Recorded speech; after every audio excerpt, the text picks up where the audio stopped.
Hello everybody, a very good morning all of you. मैं अतुल कुमार अपने study YouTube channel में आपका हार्दिक स्वागत करता हूं। कैसे हो आप सब? जल्दी से बताइए। आई होप अच्छे होंगे, इंजीनियरिंग के कंसेप्ट को अच्छे से समझ रहे होंगे, खूब मेहनत कर रहे होंगे। और गाइस, खूब मेहनत करते रहना चाहिए, ठीक है। अपने कॉन्फिडेंस लेवल को बढ़ाना चाहिए, जिससे आदमी डे बाय डे ज़्यादा से ज़्यादा मेहनत कर सके, ठीक है। हम नया टॉपिक स्टार्ट करते हैं अपना। आरसीसी चल रहा था हमारा। आरसीसी में आज हम पढ़ेंगे इसकी design philosophy. Design philosophy.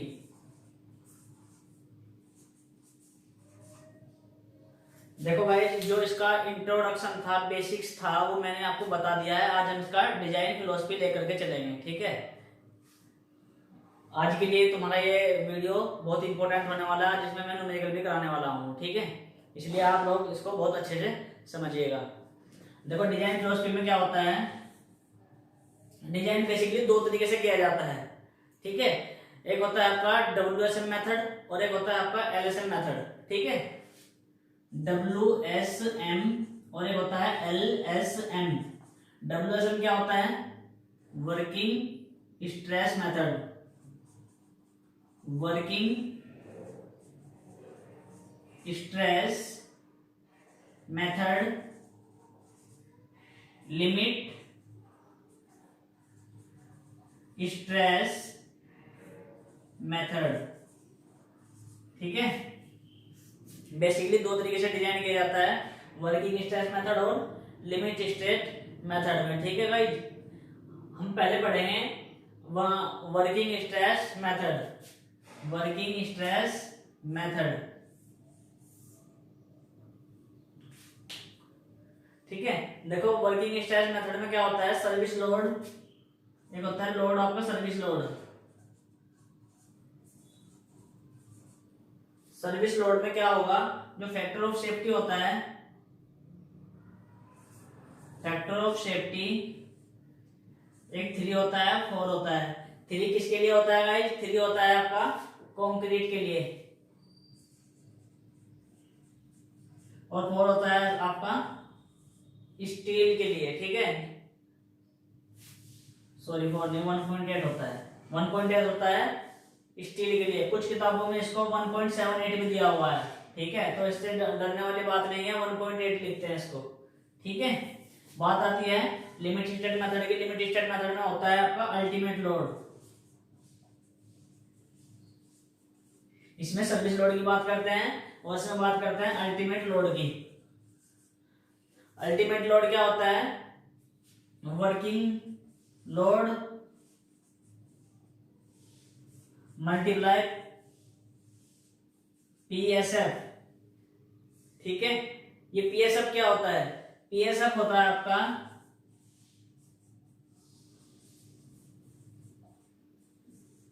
Partially safety of factor,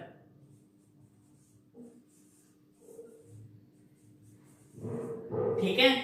partially safety of factor. यहां तक समझ में आया गाइज? ये डिजाइन फिलोसफी समझ में आई आपकी? नोट कर लीजिए इसको, ठीक है। आगे चले।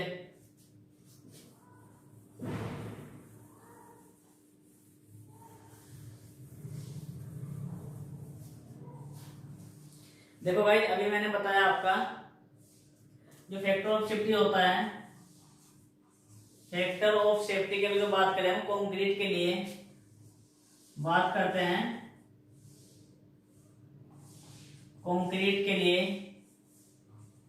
3 और 4 होता है, ठीक है।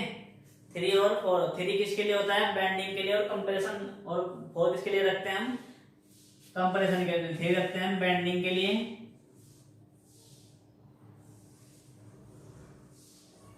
4 रखते हैं कंप्रेशन के लिए। अभी आप लोगों को लग रहा होगा कि क्या चल रहा है, ठीक है। जब आपके न्यूमेरिकल स्टार्ट हो जाएंगे, इन सब का यूज न्यूमेरिकल में होने वाला है, ठीक है। आप बस अभी नोट करते हुए चलिएगा, थोड़ा समझिएगा, ठीक है। जब न्यूमेरिकल चलेंगे आपको अच्छे से क्लियर हो जाएगा गाइस, ठीक है। आगे चले। आगे नया टॉपिक आता है इसमें, assumption.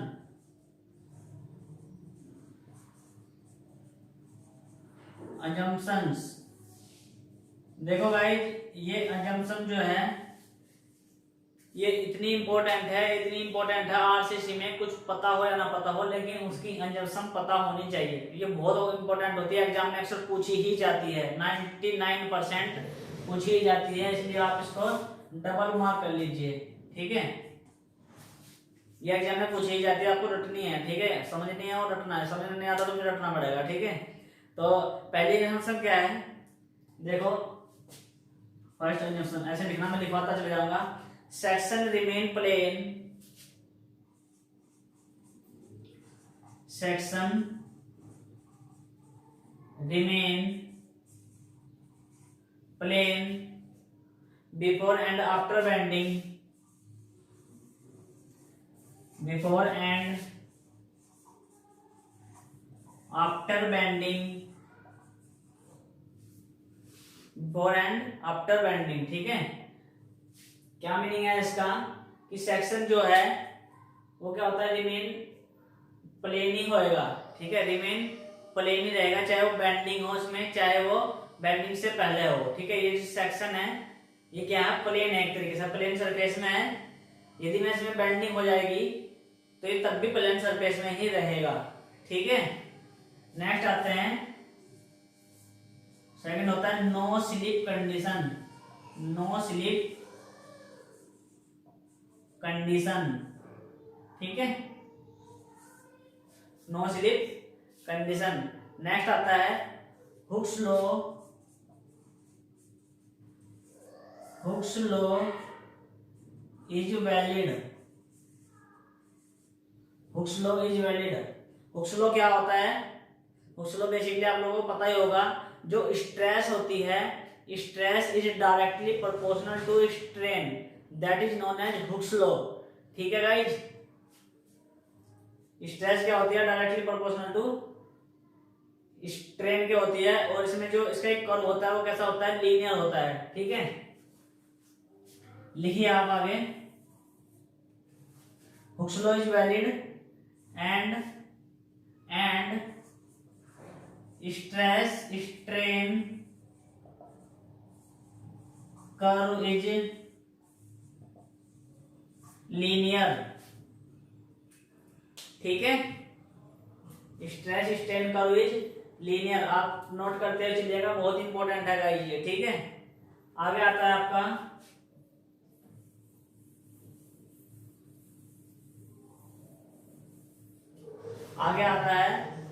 Modular ratio, 5th number था शायद ये, ना नहीं 3rd नंबर था। मॉड्यूलर रेशो, ये मॉड्यूलर रेशो क्या होता है, इसको देखो स्मॉल m से डिनोट करते हैं मॉड्यूलर रेशो को। मॉड्यूलर रेशो इक्वल टू होता है ES upon EC, ES upon EC। ये ES क्या होता है, EC क्या होता है, और m इक्वल टू होता है 280 अपॉन 3 सिग्मा CBC। ये m के दो फॉर्मूले होते हैं, आप दोनों को नोट कर लीजिए। ठीक है, बात आती है ये ES और EC क्या है। ES है आपका elasticity of steel, elasticity of steel, और ये क्या है, इलास्टिसिटी मॉडुलस ऑफ कंक्रीट। ठीक है, इलास्टिसिटी मॉडुलस ऑफ स्टील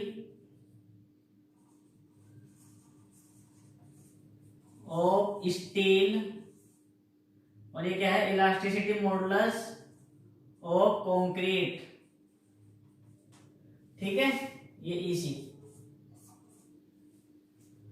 बात आती है इस सिग्मा CBC क्या होता है, सिग्मा CBC क्या होता है, सिग्मा CBC होता है compressive stress in bending, compressive stress in compression in bending. ठीक है, देखो इस सिग्मा है तो स्ट्रेस होगी, C है तो कंप्रेसिव होगी, क्या में, बेंडिंग में। ठीक है, कंप्रेसिव स्ट्रेस इन बेंडिंग लिख लो, compressive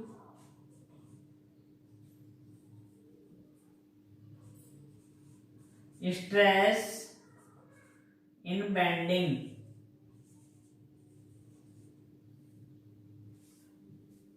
compressive stress in bending in compression, ठीक है, कैसे भी तरीके से लिख सकते हैं। यहां तक समझ में आया गाइस? समझ में आ गया सब? आगे चले। देखो क्या होता है, जो कंक्रीट जो होती है,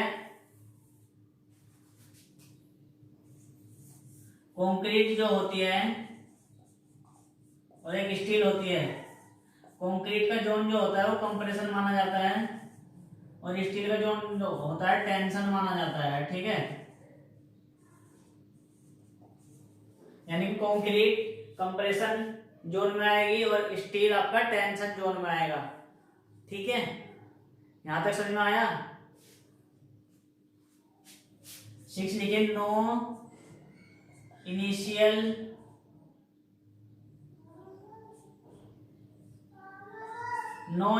स्ट्रेस एट, हाँ ऐसे लिखे, no initial stress at level of steel, level of steel, ठीक है।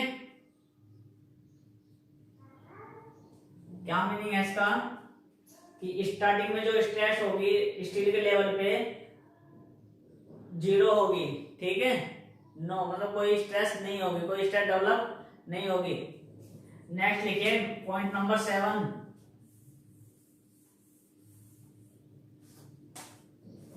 Point number 7।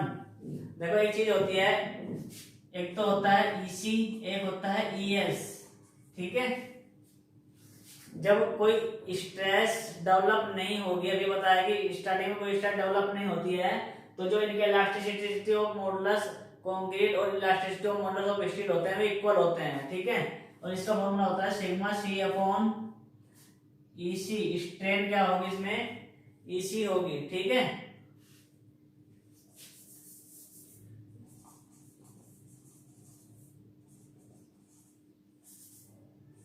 Sigma C upon EC, sigma S upon ES, ये होगा।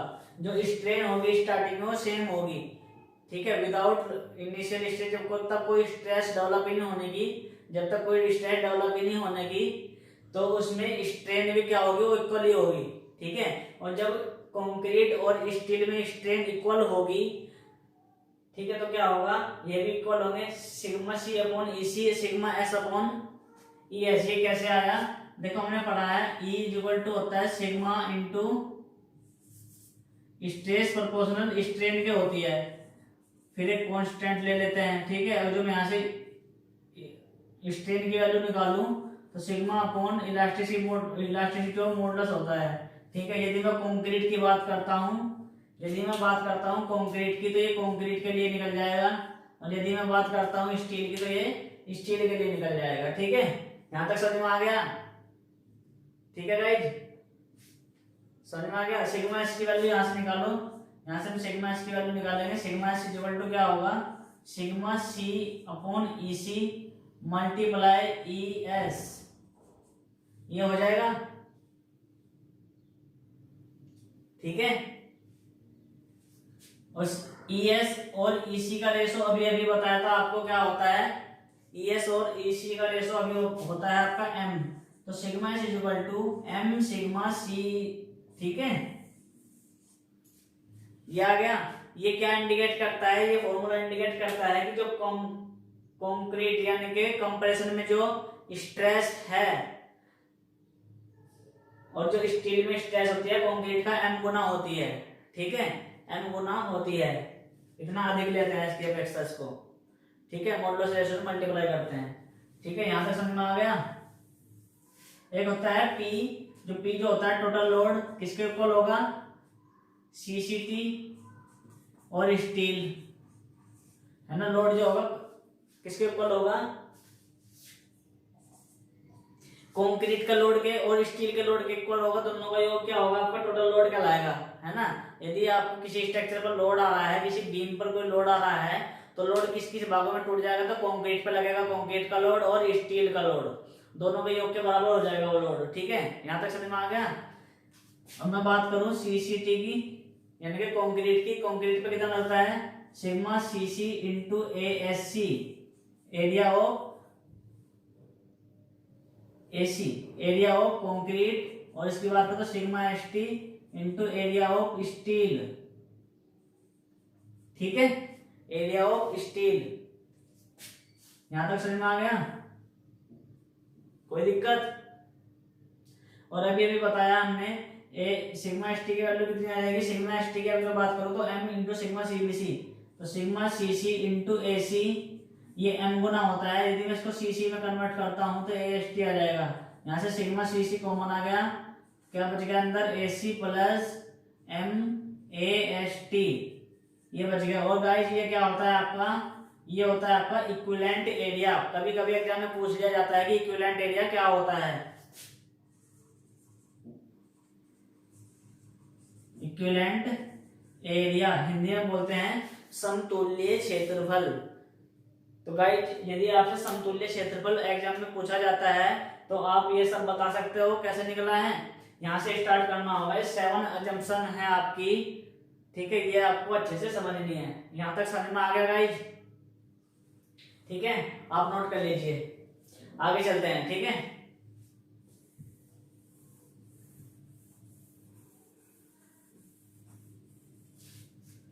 देखो आगे चलते हैं। क्या होता है आपकी, जैसे कोई बीम है, यहां से थोड़ा सा ध्यान दीजिए, थोड़ी आपके खत्म हो गई, अब न्यूमेरिकल पोर्शन थोड़ा स्टार्ट होने वाला है। ये आपका कोई बीम है, ठीक है, रेक्टेंगुलर बीम है, और बीम की जो चौड़ाई विड्थ है कितनी है, स्मॉल b है, और ये क्या है आपका, स्टील है इसमें। ठीक है,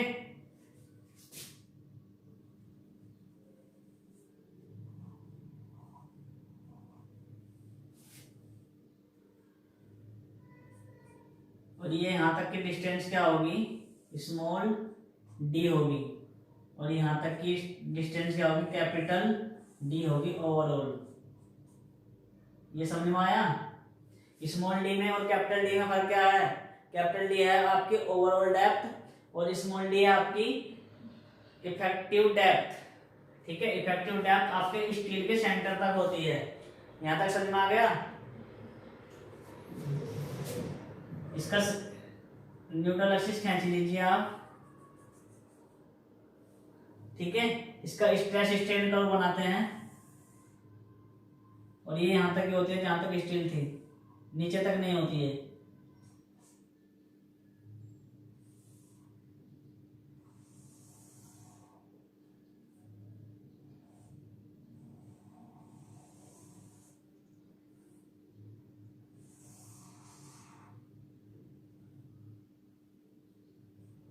ठीक है, ये बना लिया आपने। यहाँ पे क्या होगा, ये कंप्रेसिव सीसी होगा, और यहाँ पे सिग्मा एसटी होगा। ठीक है, ये डिस्टेंस यदि मैं एक्स मानता हूं तो ये कितनी आ जाएगी, डी माइनस एक्स आ जाएगी। ठीक है, कैपिटल डी माइनस एक्स नहीं होगी, इफेक्टिव में से घटेगा, थोड़ा ध्यान से दीजिए यहाँ पे। ठीक है, तो क्या होगा गाइस, यहाँ से m इंटू ध्यान दीजिएगा यहाँ पे सिग्मा सी सी, m इंटू सिग्मा सी सी, यानी कि ये दोनों स्ट्रेस इक्वल करने के लिए इसकी मल्टीप्लाई m से करनी पड़ेगी ना, m से करनी पड़ेगी, अभी अभी बता दें मैंने पीछे। तो m into sigma C C upon ये वाली distance x is equal to होगा दिस अपॉन ये वाली डिस्टेंस। ठीक है, यदि मैं न्यूट्रल एक्सिस NA के परितः मूवमेंट लेता हूं तो, कब है कंडीशन, जब मैं NA के परितः मूवमेंट लेता हूं, m into sigma C C upon x, फिर सिग्मा एस टी अपॉन ये डिस्टेंस। ठीक है, ये यहां तक क्लियर हो गया। यहां से आप इसको c को एक्स ले लीजिए, क्रिटिकल न्यूट्रल एक्सिस मान लीजिए इसको। यहां से एक्स की वैल्यू आप निकालो, एक्स की वैल्यू निकालो, एक्स की वैल्यू क्या निकलेगी यहां से, m into sigma CBC, m into sigma CBC, इसको सिग्मा सीबीसी लिख लो, सिग्मा सीबीसी,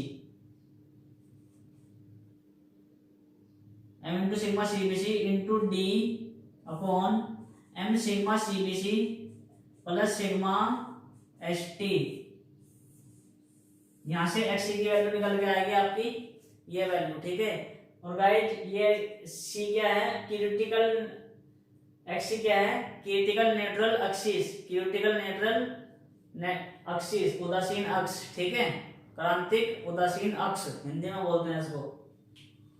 यहां तक नोट कर लिया, यहां तक समझ में आया। आगे चलते हैं।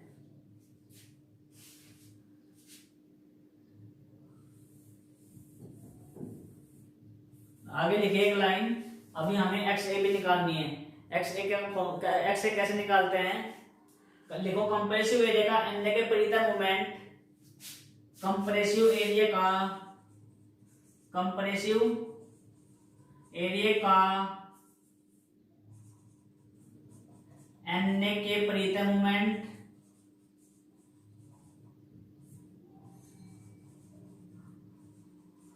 Is equal to tensile area का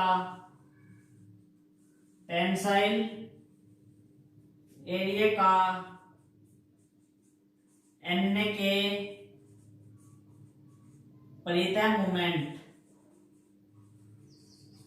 टेंसाइल एरिया का एनए के परितः मोमेंट और टेंसाइल एरिया का कंप्रेसिव एरिया का एनए के परितः मोमेंट और टेंसाइल एरिया का एनए के परितः मोमेंट, दोनों के मोमेंट आपको बराबर कर लीजिए, ठीक है। जब बराबर कर लेंगे तो क्या हो जाएगा, b इंटू एक्स, देखो b इंटू ये डिस्टेंस b थी, b इंटू ये कितनी है x, तो b इंटू एक्स ये सारा आपका होगा कंप्रेसिव एरिया, ये वाला, ठीक है।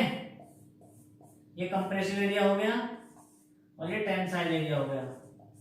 तो b इंटू एक्स इंटू कहाँ काम करेगा, सेंटर पे, यहां से यहां तक, तो x/2 पे काम करेगा, into x/2, b into x/2 is equal to tensile area का एनए का परितः मोमेंट, सिग्मा st की वैल्यू इतनी हो जाएगी m सिग्मा st, ठीक है, इंटू ये डिस्टेंस कितनी है d minus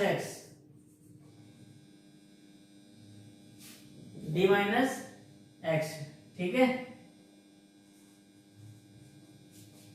m into ast अभी निकाला था उसके, ast से m से मल्टीप्लाई करेंगे इसकी, ठीक है। तो यहां से इसको a मान लीजिए, एक्चुअल न्यूट्रल एक्सिस निकल के आएगी, तो यहां से एक्स ए की वैल्यू बताओ कितनी आएगी, एक्स ए की वैल्यू दीर्घ समीकरण बन जाएगी, डिफिकल्ट होती है, विदाउट कैलकुलेशन आप सोल्व नहीं कर सकते, ठीक है। तो ये यहां तक ही रहने दो उसको, b इंटू एक्स ए का square by 2 is equal to m a s t d minus x a, ठीक है। ये आपकी है आपकी एक्चुअल न्यूट्रल एक्सिस, ठीक है। यदि मैं क्रिटिकल न्यूट्रल एक्सिस की बात करता हूं तो वो फॉर्मूला है m into sigma CBC into d upon m sigma CBC plus sigma st।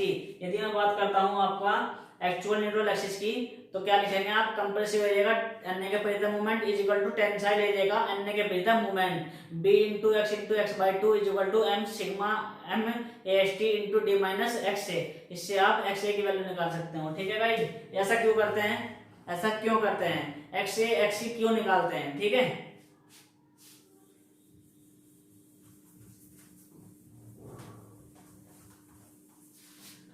देखो गाइस, एक्स ए और एक्स से इसलिए निकालते हैं, x C and x a, ठीक है। आपके पास 3 सेक्शन बनते हैं, ठीक है, 3 सेक्शन बनते हैं, बैलेंस सेक्शन, और एक होता है ओवर सेक्शन, एक होता है अंडर सेक्शन, ये 3 सेक्शन बनते हैं, ठीक है। और मैंने अभी स्ट्रेस स्ट्रेन कर्व कुछ ऐसे बनाया था, ठीक है। ये क्या होती है आपकी C N A, critical neutral axis, ठीक है। यदि सी एन ए और ए एन ए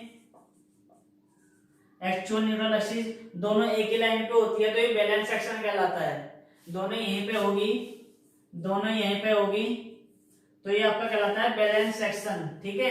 और यदि देखो सी एन ए तो यहीं पे रहेगी, सी एन ए तो फिक्स है, क्रिटिकल न्यूट्रल ये चेंज नहीं होगी। यदि ए एन ए सी एन ए पे आ जाती है तो बैलेंस सेक्शन, यदि ए एन ए यहाँ पे होती है तो ये अंडर सेक्शन होता है, और यदि ए एन ए आपकी यहाँ पे आ गई तो ये ओवर सेक्शन होता है,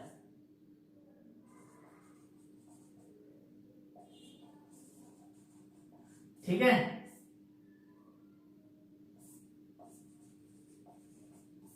समझ में आ गया। अंडर सेक्शन, ओवर सेक्शन और बैलेंस सेक्शन क्या होता है, यदि ए एन ए सी एन ए पर ही होती है, ए एन ए सी एन ए पर ही होती है तो आपका बैलेंस सेक्शन होता है। यदि एन ए कंप्रेसिव एरिया में होती है तो आपका अंडर सेक्शन होता है। यदि टेंसाइल एरिया में हो जाती है तो ओवर सेक्शन हो जाता है। ठीक है, यहाँ तक समझ में आ गया। इसलिए हम ए एन ए और सी एन ए निकालते हैं, यानी कि एक्स सी और एक्स ए निकालते हैं, ये पता लगाने के लिए कि सेक्शन हमारा क्रिटिकल मतलब बैलेंस है या ओवर है या अंडर है। ठीक है,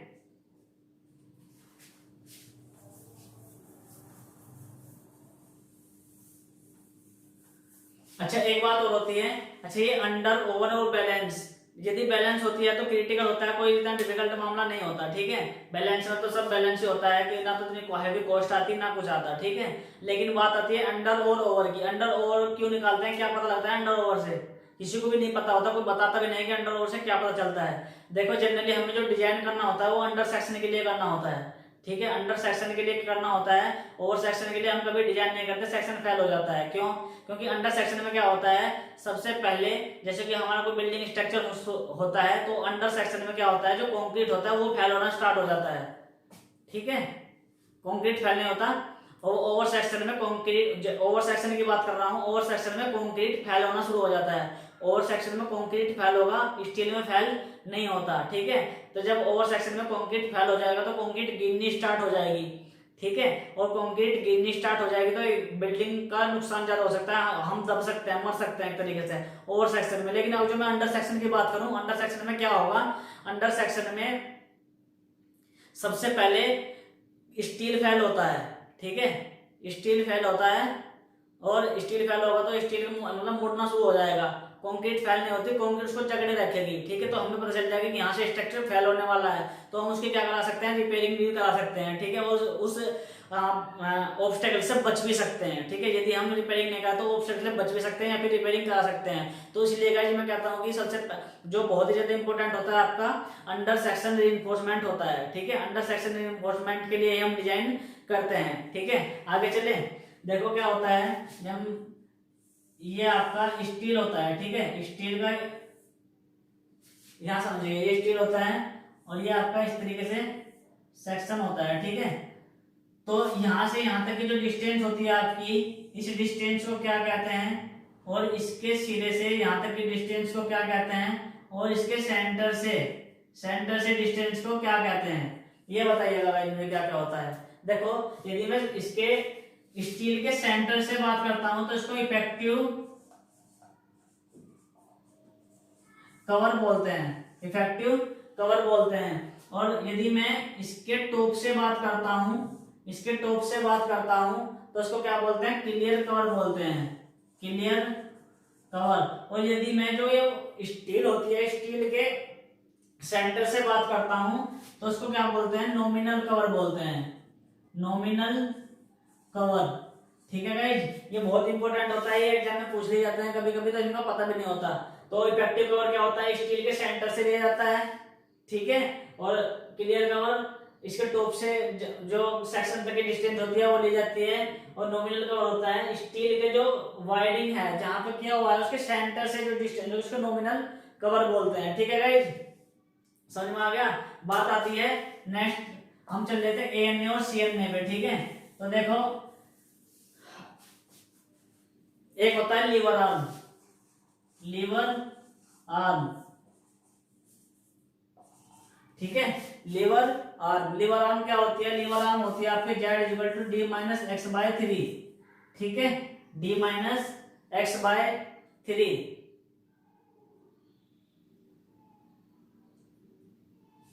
देखो जैसे ये सेक्शन था, ये कुछ इस तरीके से सेक्शन बना हुआ था। ठीक है, ये यहां था, यहां तक एक्स थी, ये ट्रायंगल है, ट्रायंगल की इंटेंसिटी कहां काम करती है, उसके एक्स बाय 3 पर, यहां से एक्स बाय 3 पर।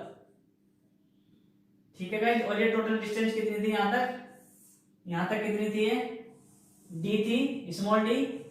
यदि मैं स्मॉल डी में से डी ये घटाता हूं तो ये बच जाएगी, ये कितनी आती है, डी माइनस एक्स बाय 3। इसी को क्या बोलते हैं, लीवर आर्म। ठीक है, जहां पे ट्रायंगल होता है, ट्रायंगल की इंटेंसिटी से स्टील तक की जो डिस्टेंस होती है उसको लीवर आर्म बोलते हैं। ठीक है, समझ में आ गया लीवर आर्म क्या होती है। नेक्स्ट चलते हैं moment of resistance. Moment of resistance का फॉर्मूला क्या होता है, मोमेंट ऑफ रेजिस्टेंस क्या होता है, 1/σ हाँ आप लिखते हो चलिए 1/σ into x into b into D minus x by 3। ठीक है, और ये एक्स क्या है आपका,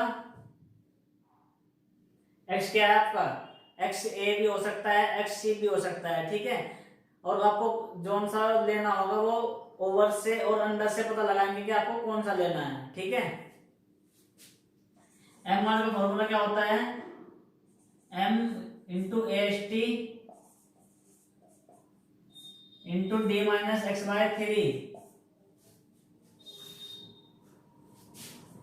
sigma S T into A S T D minus x by 3। ठीक है, ये फॉर्मूला हम यूज करते हैं फॉर कंपैरिजन के लिए और ये टेंशन के लिए। ठीक है,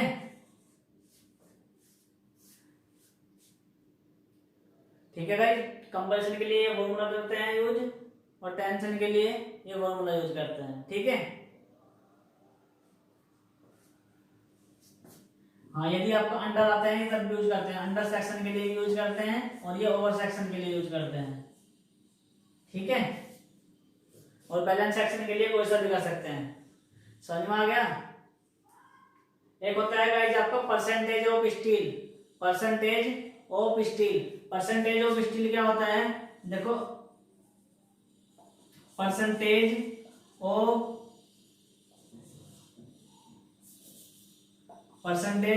स्टील या percentage of P is equal to होता है टोटल एरिया जितना होगा उस ब्लॉक का और total area of steel upon total area of block multiply 100। ये क्या होता है आपका परसेंटेज ऑफ स्टील। इस तरीके से आपकी परसेंटेज निकाल सकते हैं कि स्टील में कितना परसेंट है, उस सेक्शन में कितना परसेंट स्टील लगा हुआ है। तो आई होप गाइस ये आपके समझ में आ गया होगा। जिसकी समझ में नहीं आया वो वीडियो को दोबारा पॉज कीजिए, दोबारा देख सकता है। ठीक है, लेकिन आपको ये समझना है आज का वीडियो आपके लिए बहुत इंपॉर्टेंट होने वाला है। ठीक है, क्योंकि ये बहुत ही काम आने वाली चीजें हैं जो आपको न्यूमेरिकल में काफी हेल्प करेगी। ठीक है गाइस, समझ में आ गया। आप नोट्स बनाते हुए चलिएगा, ये आपके बहुत काम आएंगे। ठीक है, आगे क्वेश्चन लेके चलते हैं। देखो क्वेश्चन करते हैं मुझे आपसे क्वेश्चन, मैं क्वेश्चन करा रहा हूं। क्वेश्चन नंबर 1 देखो क्वेश्चन क्या कहता है, क्वेश्चन कहता है, मैं क्वेश्चन पढ़ दे रहा हूं।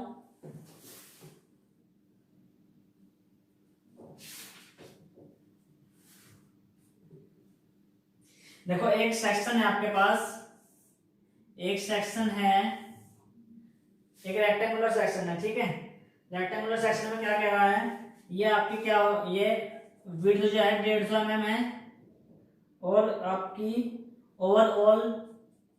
ओवरऑल डेप्थ कितनी है 280 mm है। ठीक है, और जो आपको कवर दिया हुआ है आपको 30 है तो ये 150 हो जाएगी, 250 हो जाएगी। ठीक है,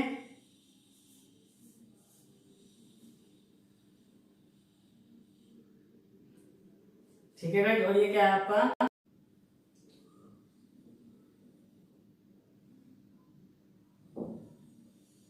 और सिग्मा सीबीसी कितना है, सिग्मा सीबीसी 5 न्यूटन पर mm स्क्वायर और सिग्मा एसटी कितना है 140 न्यूटन पर mm स्क्वायर और m इक्वल टू है आपका 18।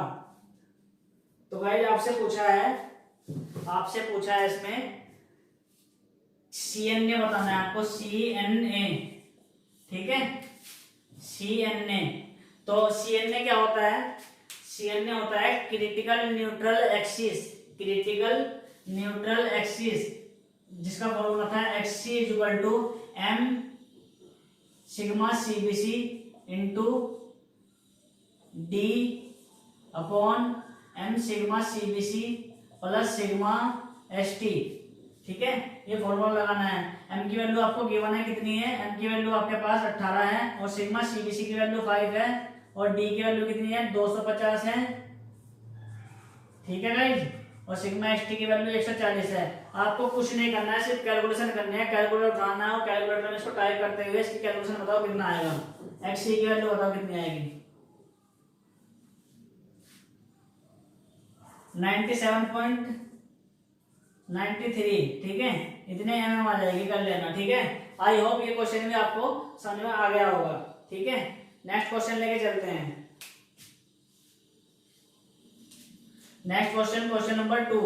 क्वेश्चन नंबर 2 में क्या कह रहा है आपकी, ये 250 दिया हुआ है, विड्थ क्या कितनी है 250, और इफेक्टिव डेप्थ कितनी है 500,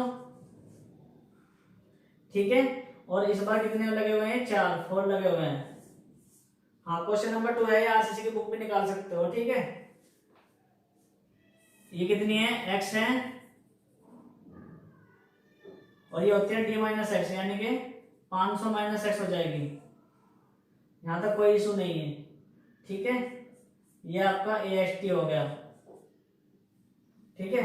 तो इसमें क्या करना है गाइस आपको, ये जो है AST 20 mm 4 बार्स, इसका मीनिंग होता है कि 4 बार लगी हुई है इसमें, और एक बार का जो डायमीटर है वो 20 mm है, ठीक है। तो 4 बार का एरिया निकाल सकते हो। एक बार का एरिया कितना हो जाएगा, एक बार का एरिया निकालो। एक बार का एरिया होता है π/4 इंटू डी स्क्वायर, ठीक है। तो 4 बार का पूछा तो मल्टीप्लाई 4 से कर दोगे तो कितना आ जाएगा, पाई डी स्क्वायर आ जाएगा।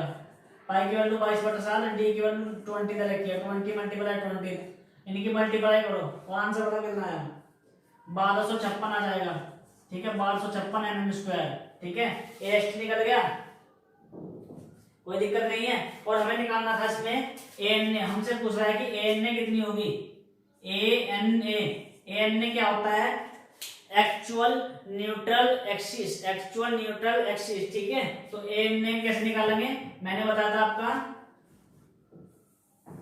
ANA के लिए मैंने बताया था।